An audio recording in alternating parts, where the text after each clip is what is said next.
Olá, meus irmãos e amigos, estamos nessa série de estudos, Carta aos Efésios para o nosso tempo. Essa série de estudos, como já falei no início, tem como base todo o assunto teológico que Paulo aborda nos seus 6 capítulos. O capítulo 1, ele fala sobre a criação e o propósito dela quando Deus assim desejou, incluindo a humanidade que deveria espelhar ou viver para a glória do Senhor. O capítulo 2, Paulo descreve algumas coisas interessantes sobre a vida nova em Cristo. No capítulo 3, o apóstolo Paulo fala a respeito do papel dos cristãos como inseridos na família cristã. No capítulo 4, ele aborda sobre a igreja, falando da unidade e dos dons espirituais para que a igreja realize os propósitos do Senhor. No capítulo 5, ele aborda as questões ainda relacionadas à vida cristã, mas já entrando na questão prática, mais ainda sobre as relações dentro da vida em família, marido e mulher. E depois, no capítulo 6, na primeira parte, entre pais e filhos, senhores e escravos. E agora, no capítulo 6, do verso 10 até o último versículo, nós então entramos na última parte da carta, como também hoje, sendo o último estudo dessa série. Eu sugiro que você leia a palavra de Deus, a carta de Paulo aos Efésios, porque ele é um compêndio, na verdade um resumo da maioria dos temas teológicos da teologia sistemática. Eu sugiro que você leia, porque ela é o que foi ou o que é a carta de Paulo aos Romanos, a maior carta em conteúdo teológico, e Efésios é, digamos, um resumo. Mas existem lições muito importantes. Eu vou ler então Efésios capítulo 6, do verso 10 ao final. Lembrando que a outra parte do capítulo 6 são duas, na verdade. A primeira parte dessa carta, do verso 10 até o versículo 20, Paulo fala sobre a batalha espiritual, e do verso 21 ao 24, ele faz as suas saudações finais, que é um padrão na sua carta. Interessante, ou nas cartas que ele escreveu. Interessante, portanto, que nesse último estudo vamos mergulhar numa questão que é de muita curiosidade, mas que é de fato uma realidade que o cristão enfrenta. Então, como já temos feito, eu vou ler todo o trecho para nós então meditarmos depois. Efésios 6, do verso 10 ao 24, diz assim: Finalmente, fortaleçam-se no Senhor e no seu forte poder. Vistam toda a armadura de Deus para poderem ficar firmes contra as ciladas do diabo, pois a nossa luta não é contra seres humanos, mas contra os poderes e autoridades, contra os dominadores deste mundo de trevas, contra as forças espirituais do mal nas regiões celestiais. Por isso, vistam toda a armadura de Deus para que possam resistir no dia mau e permanecer inabaláveis depois de terem feito tudo. Assim, mantenham-se firmes, cingindo-se com o cinto da verdade, vestindo a couraça da justiça e tendo os pés calçados com a prontidão do evangelho da paz. Além disso, usem o escudo da fé, com o qual vocês poderão apagar todas as setas inflamadas do maligno. Usem o capacete da salvação e a espada do Espírito, que é a palavra de Deus. Orem no Espírito em todas as ocasiões, com toda oração e súplica. Tendo isto em mente, estejam atentos e perseverem na oração por todos os santos. Orem também por mim, para que, quando eu falar, seja-me dada a mensagem, a fim de que, destemidamente, torne conhecido o mistério do Evangelho, pelo qual sou embaixador, preso em correntes. Orem para que, permanecendo nele, eu fale com coragem, como me cumpre fazer.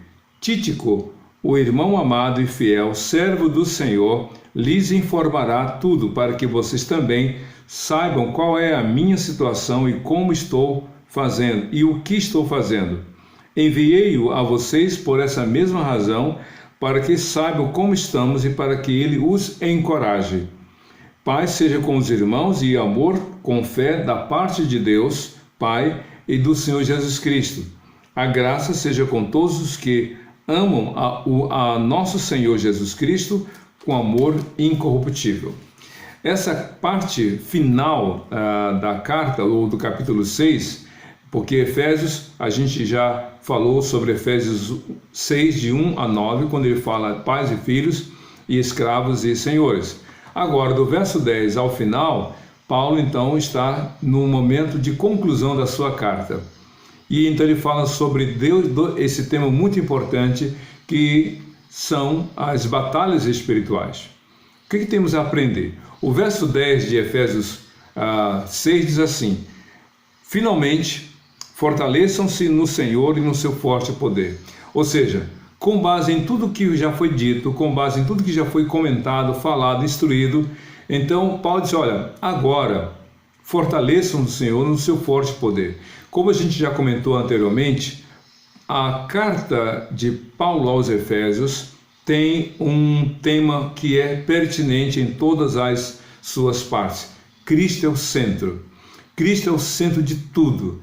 A Bíblia fala de Jesus. Jesus disse lá em João 5:29, vocês examinam as Escrituras porque julgam ter nelas a vida eterna, e são elas que dão testemunho de mim. Jesus é o centro do universo, da criação. Ele é o centro da igreja, da vida de cada um de nós.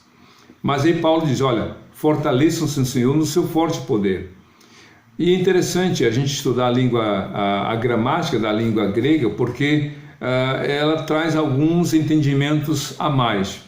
Na língua portuguesa, o verbo pode estar na voz passiva ou na voz ativa. Por exemplo, eu lavei o carro. O verbo está na voz ativa, porque eu tive a ação de lavar o carro. Agora, se eu digo, o carro foi lavado por mim, o verbo está na voz passiva, porque ele sofreu a ação de ser lavado. Quando diz Paulo, fortaleçam-se no Senhor e no seu forte poder, o verbo está na voz passiva. Ou seja, sujeitem-se ao Senhor, submetam-se ao Senhor, busquem ao Senhor e Ele os fortalecerá. Vamos imaginar uma garrafa PET, daquela de 2 litros de refrigerante. Ela vazia, uma criança de 5 anos, se apertá-la, vai amassá-la, porque não tem nada dentro dela. Se você encher essa garrafa PET de água e essa água estiver no estado líquido, a criança, se fizer um pouco mais de pressão, a água vai sair. Porque, embora tendo líquido, esse líquido não tem consistência, então ele vai facilmente ceder à pressão. Agora, se você colocar essa garrafa de água com tampa no congelador e tirar a tampa e dar para uma criança, nem a criança, nem você, nem eu, nenhum de nós será capaz de, com as mãos ou abraçar, apertar a ponto dela ceder, porque a água congelada é muito forte. Então, Jesus em nós é a nossa força, é a nossa fortaleza. Fortaleçam-se no Senhor, sujeitem-se ao Senhor. Como Tiago fala no capítulo 4, submetam-se ao Senhor, resistam ao diabo, ele fugirá de vós. Então, nós temos que nos fortalecer no Senhor. Mas a pergunta é, por quê? Por que Paulo, então, enfatiza essa necessidade de nós estarmos fortalecidos ou sermos fortalecidos no Senhor? O verso 11 até o 13 apresentam aqui alguns textos, algumas razões. A primeira dessas está no versículo 11. Vistam toda a armadura de Deus para poderem ficar firmes contra as ciladas do diabo. Então, o diabo é astuto. O diabo tem seus ardis, seus desígnios maus, suas artimanhas, suas armadilhas. Então, Paulo diz, olha, fortaleçam-se no Senhor para que vocês possam estar atentos, para que vocês tenham condições de lidar com as ações malignas. E aí Paulo diz, usem toda a armadura de Deus. Esse fortalecimento que vem de Jesus é à medida em que nós nos sujeitamos a Ele, usando a armadura de Deus. Quando Paulo fala a armadura de Deus, essa é importante entendermos. A armadura é de Deus quanto à origem. Deus é o dono dessa armadura. Deus é o autor dessa armadura. Deus não usa essa armadura porque Ele é Deus. Deus, o Senhor, Deus, tem todo o poder, sabe todas as coisas e pode estar em qualquer lugar. Ele é o Deus todo soberano e Senhor absoluto. Mas nós somos frágeis e limitados. Logo, nós precisamos dessa armadura. E quando diz a armadura de Deus, e aqui no versículo 11, vistam toda a armadura de Deus, nós temos que entender que essa armadura é feita de modo personalizado. Cada um tem que usar a sua armadura. Essa armadura é feita sob medida para cada um de nós. Todos os cristãos podem usar a armadura que Deus preparou para cada um de nós. Quando Davi, no livro de 1 Samuel 17, quando Davi foi enfrentar Golias, Saul pegou a armadura dele e deu para Davi. Saul era o homem mais alto sobre os hebreus. O mais alto dos hebreus batia no ombro de Saul. Então Saul era um homem alto. Davi, uma altura mediana entre os hebreus. Logo, a armadura de Saul não iria dar condições de Davi de lutar. Por isso que ele tentou andar e disse, olha, eu vou tirar que isso não funciona para mim. A armadura de Deus é assim. Você tem que usar a sua armadura. O irmão, o pastor, o amigo pode orar por você, mas é você que tem que buscar ao Senhor. Use a armadura de Deus contra as ciladas do diabo. E por quê? Por que isso? No versículo 12 de Efésios 6 diz assim, pois a nossa luta não é contra a carne ou contra seres humanos, mas contra os poderes e autoridades, contra os dominadores deste mundo de trevas, contra as forças espirituais do mal nas regiões celestiais. Então Paulo está explicando por que nós temos que usar essa armadura como fortalecimento do Senhor. Porque a nossa luta não é contra as pessoas. Satanás, de forma muito ardilosa, de modo muito maquiavélico mesmo, maldoso, ele joga na cabeça da gente que o inimigo nosso é o vizinho, que o nosso inimigo é aquele que é o patrão, que é o empregado. Muita gente vê pessoas dentro da sua casa como inimigas. Há noras que veem a sua sogra como inimiga, genro que vê o sogro como inimigo, patrão que olha para os empregados como inimigos, empregados que olham para o patrão como inimigo, professor em litígio com aluno, aluno com o professor, ovelhas, ou melhor, crentes com crentes dentro da igreja, e ovelhas ou crentes contra pastor, pastor contra crentes, pastor contra igreja, igreja contra pastor. Sabe por quê? Satanás tenta jogar, olha, o teu inimigo é aquela pessoa, mas não é verdade. A Bíblia diz, olha, a nossa luta não é contra as pessoas. Você pode até lidar com pessoas porque elas olham para você e declaram você como inimiga delas. Pode ser que eles veem você como inimigo deles, pode ser. Mas ainda que vejam assim, o que a Bíblia nos ensina? Com respeito aos inimigos de carne e osso, Jesus disse muito claramente em Mateus capítulo 5, ouçam o que foi dito, amem seus amigos, odeiem seus inimigos. Eu, porém, lhes digo, amem seus inimigos e orem por aqueles que os perseguem.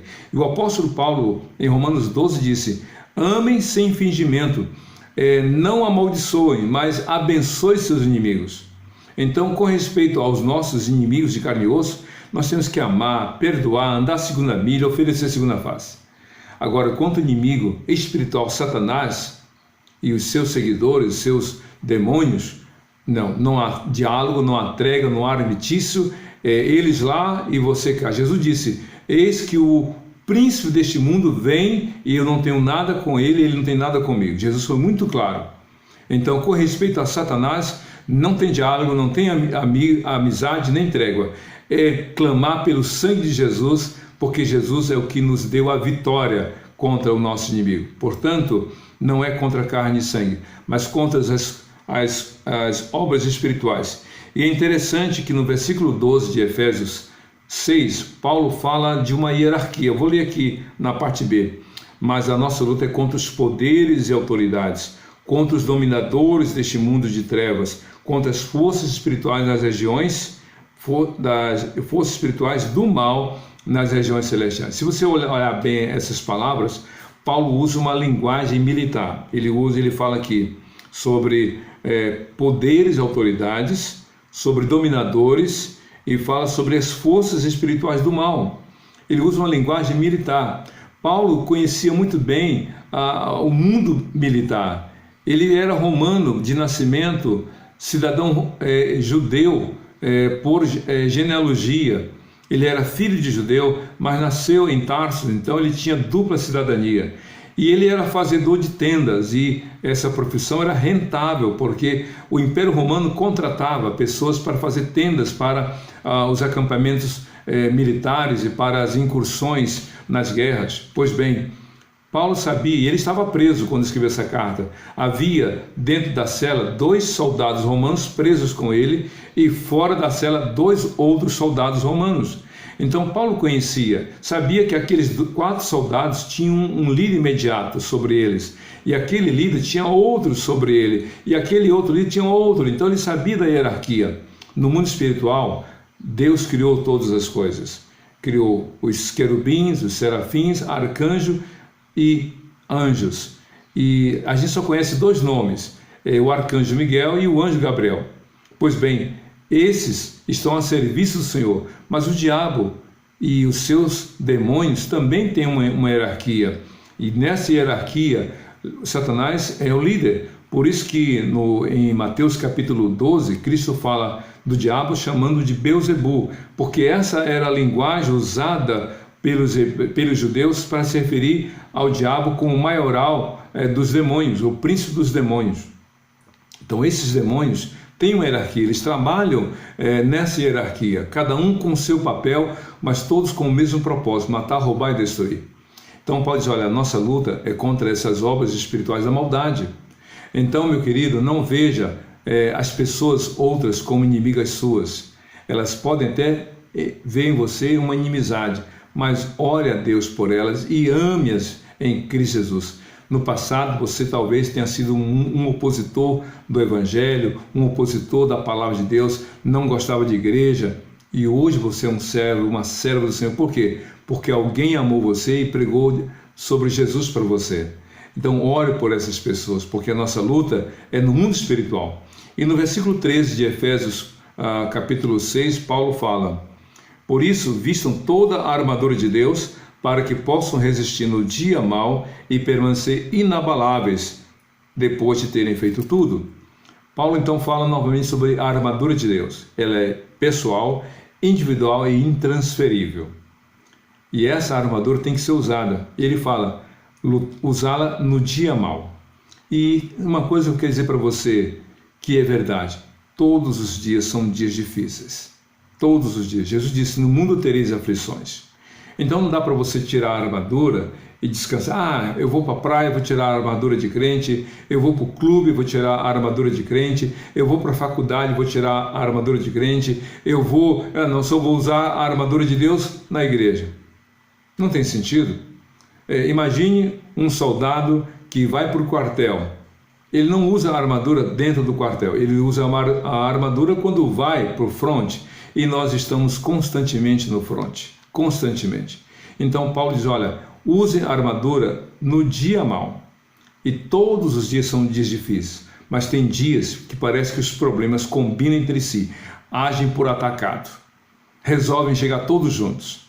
E aí Paulo, mas depois de ter usado ou terem vencido, permaneçam firmes. Quantos cristãos, depois de uma grande vitória, uma grande bênção, uma promoção, uma aprovação no concurso, a entrada na faculdade, ou um novo emprego, ou nasceu um filho, nasceu a filha, ou casou, algum sonho foi realizado, a pessoa se acha tal, sou o melhor, ninguém é igual a mim, faça e aconteça, e aí relaxa, para de orar, para de ler a Bíblia, para de buscar o Senhor, para de ser fiel ao Senhor, e aí vai tirando a armadura e aí se coloca de forma vulnerável. Quantos soldados, na minha época eu fui militar, foram encontrados dormindo na guarita quando deveriam estar atentos e vigiando?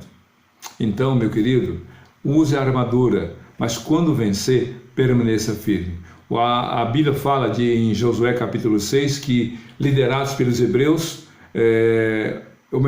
liderando os hebreus, Josué teve uma grande vitória na cidade de Jericó. Mas no capítulo 7, o por uma cidade menor, com menor número de oponentes, e os hebreus tiveram uma derrota vergonhosa. Por quê?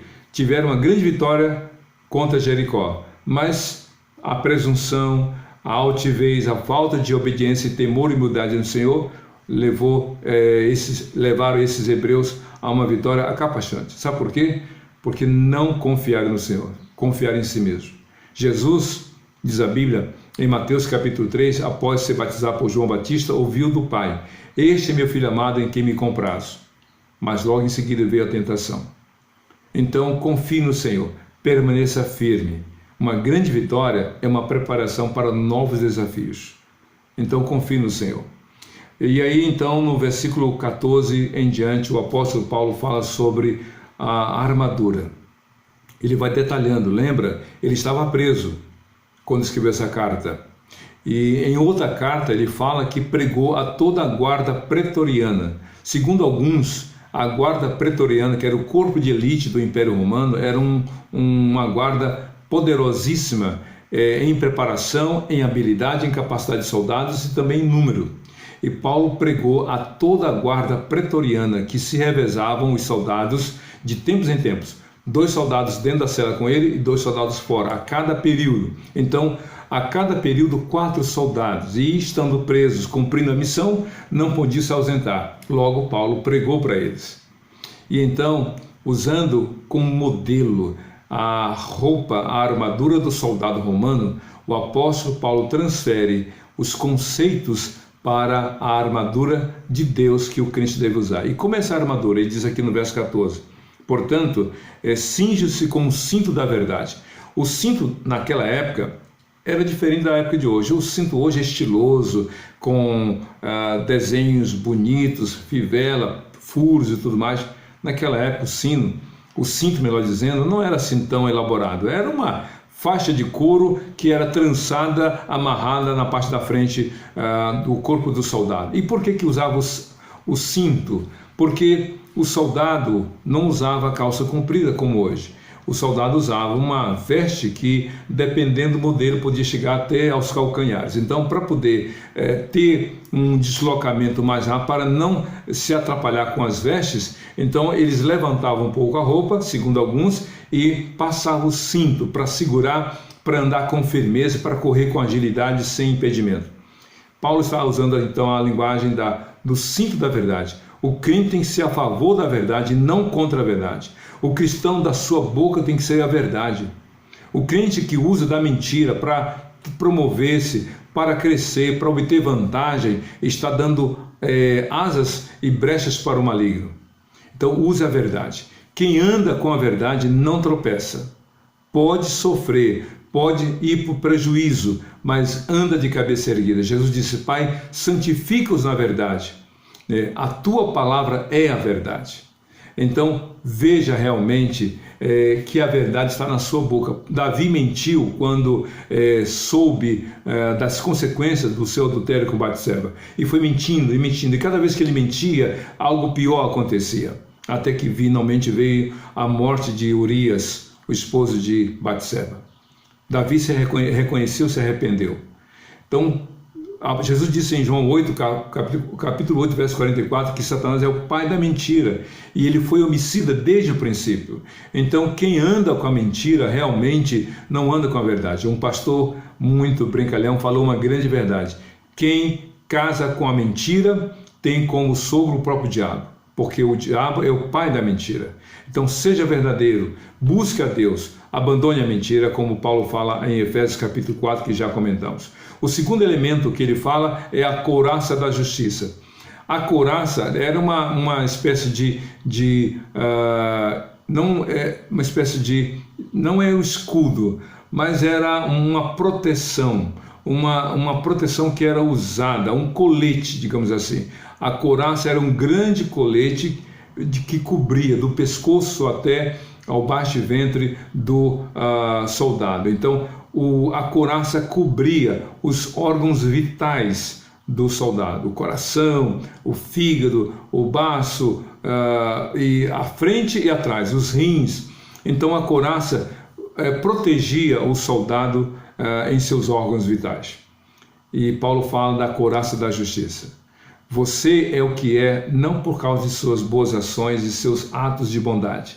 Você é o que é em Cristo por causa da justiça de Deus que se cumpriu em Cristo. O apóstolo Paulo, em Romanos capítulo 5, verso 1 diz: justificados, pois, com Deus, ou justificados, pois, pela fé em Cristo, temos paz com Deus. Ande com a couraça da justiça. Proteja-se pelo sangue de Jesus derramado na cruz. Paulo disse: posso todas as coisas naquele que me fortalece. Eu ando, não de peito aberto, achando que eu sou melhor, mas guardado pelo sangue de Jesus. Use a couraça da justiça. Proteja-se com a couraça da justiça, à frente e atrás. Mas aí um outro elemento que Paulo fala, diz assim: e tendo os pés calçados com a prontidão do evangelho da paz. O soldado, naquela época, não usava botas, usava sandálias.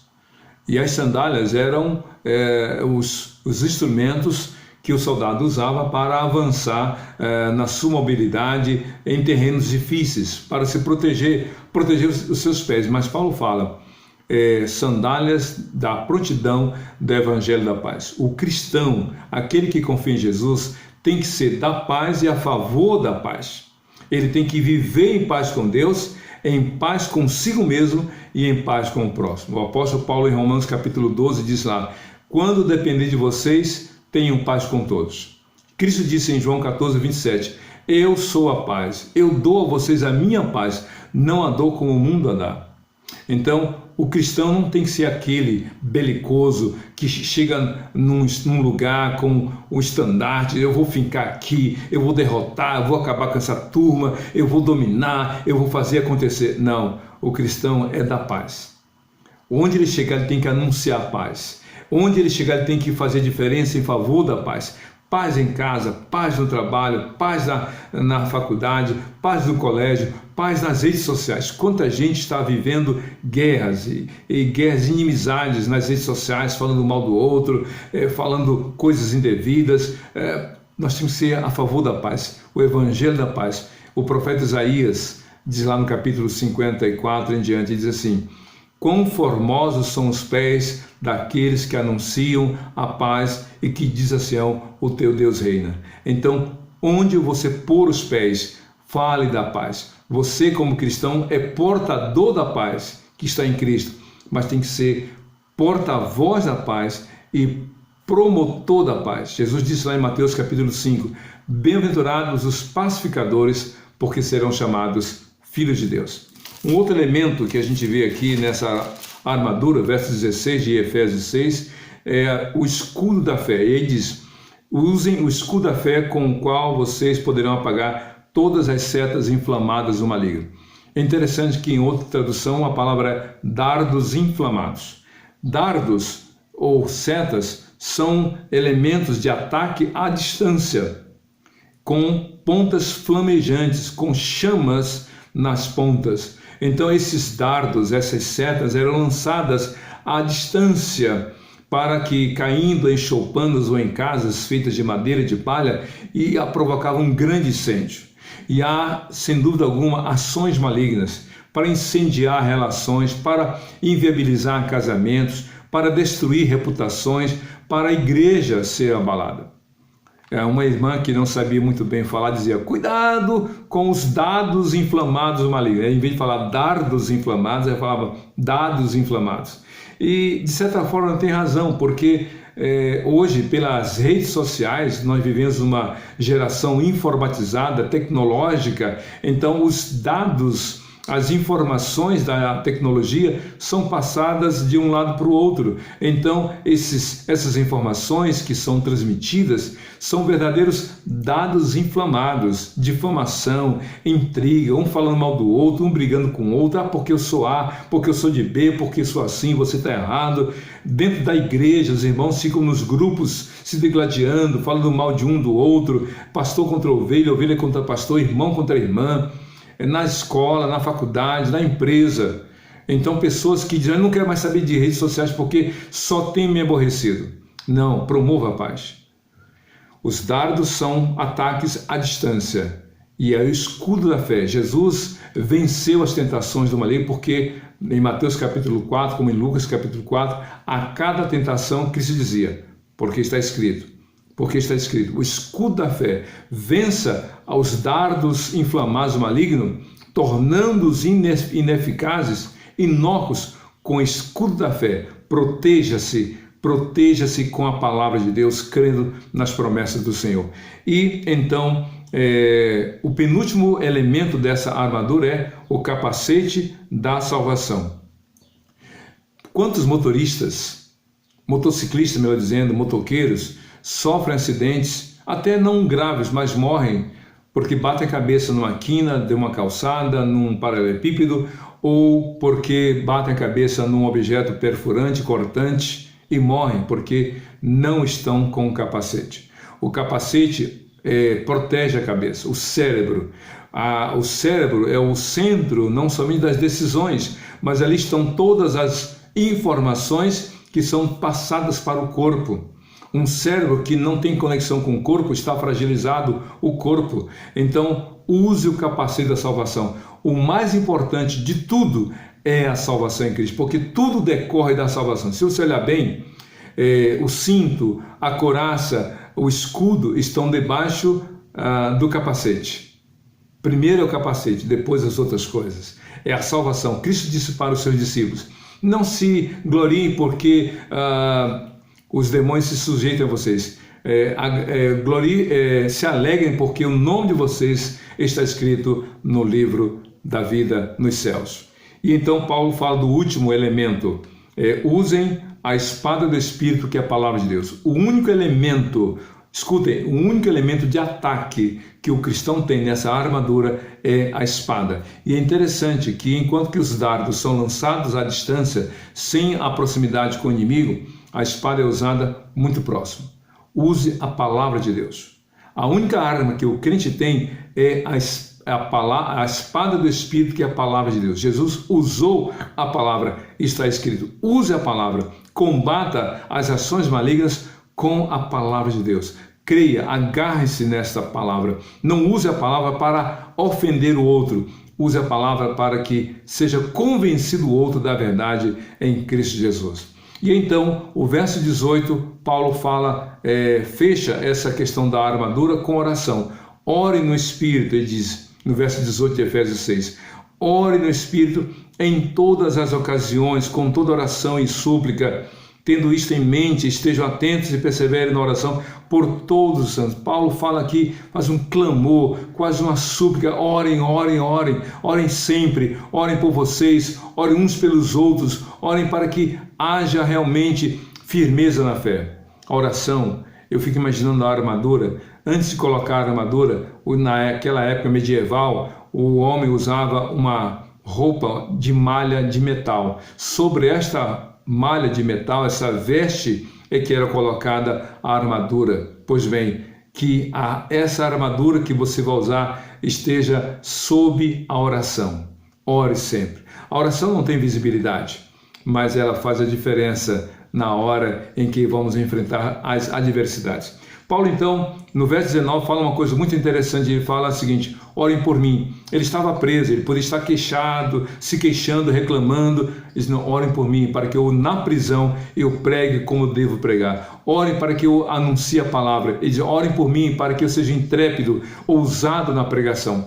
Ele estava preso, mas ele pede: orem por mim. Isso é humildade, isso é dependência de Deus, isso é clamor ao Senhor. E então no verso 21 a 24, Paulo finaliza essa carta na sua saudação, elogiando Tíquico, dizendo: ele é meu fiel companheiro, meu irmão, e ele vai levar para vocês a mensagem que eu transmito, de que eu estou bem, de que eu estou fazendo a obra, e ele é o que vai testemunhar das obras de Deus. Seja você porta-voz da obra de Deus no seu coração e na vida da sua família. Que essa carta, esse estudo, venha ter sido instrumento de Deus para abençoar a sua vida e toda a sua casa. Desejo o melhor para você em Cristo Jesus. Seja fiel ao Senhor, hoje para todo sempre. Amém e amém. Glórias ao Senhor.